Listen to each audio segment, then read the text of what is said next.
Banished from Earth Classic Game Room broadcasts from the Intergalactic Space Arcade on its never-ending mission to review everything.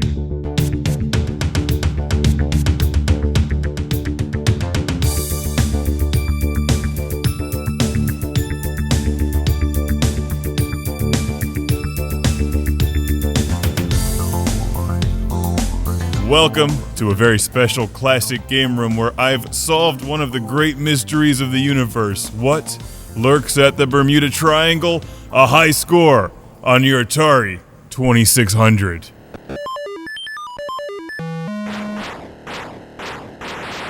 Take that, giant squid. That's what you get for interfering with my plundering of the valuables left beneath the surface of the Bermuda Triangle. For Atari 2600, released in 1982. What a great year. I think half of the Atari 2600 games were released in that year. Kinda freaking everyone out back then. They all play the same, but you have to look closely at Bermuda Triangle to see that it's more than just a combination of Defender and Sequest. It's a good combination of Defender and Sequest.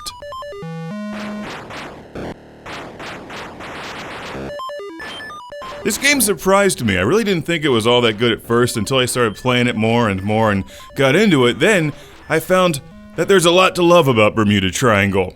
Here's what you do. You're piloting a yellow submarine once again.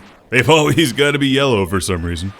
Robbing the ancients of their treasure left on the seafloor. But be careful not to try to pick up the bombs, which are the things that clearly don't look like treasure. They look like Super Bowl trophies. You don't want them.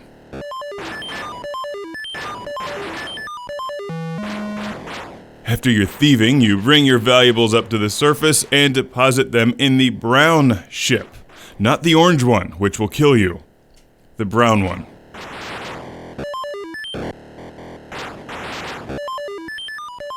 That gives you big points. You shoot the sea creatures for less points, and if they touch you, they'll stun your submarine, except for those things that look like they come straight out of Defender, they'll kill you. That's the game. That's the whole game, which plays exactly like this until you get to 10,000 points. Then, it all changes. Oh no, you've triggered the alarm system. The Bermuda Triangle underwater alien things are going to start shooting at you with lasers. And the game gets a lot harder and much better.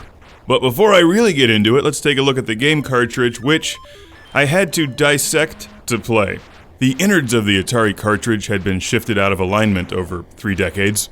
So I had to crack open the shell and remove the delicious video game interior and place that directly into the Atari. Removing the middleman, which doesn't really change the game. After 10,000 points, if you're directly beneath one of the ships for too long, they'll zap you with a giant laser beam from space. So the trick at this point in the game is to start moving backwards and forwards and just make sure you're never sitting below that thing, while also dodging an increased number of enemies. See, that's what happens when you're not really paying attention. Drop off your treasure and get out of the way. It's so fast that you really don't have time to dodge it, you've just got to play in a way that it doesn't have time to target you.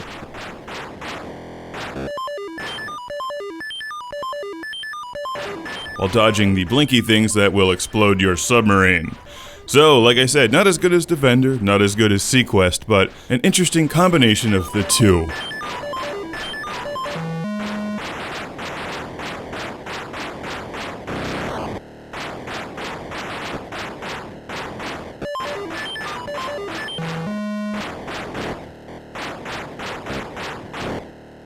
In retrospect, this was a fun era. There's lots of games like this where they took 2 or 3 other popular games from the period and just combined them.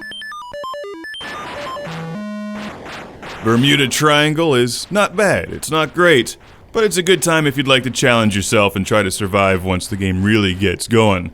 Doesn't cost much, and it's a worthy addition to your Atari 2600 collection.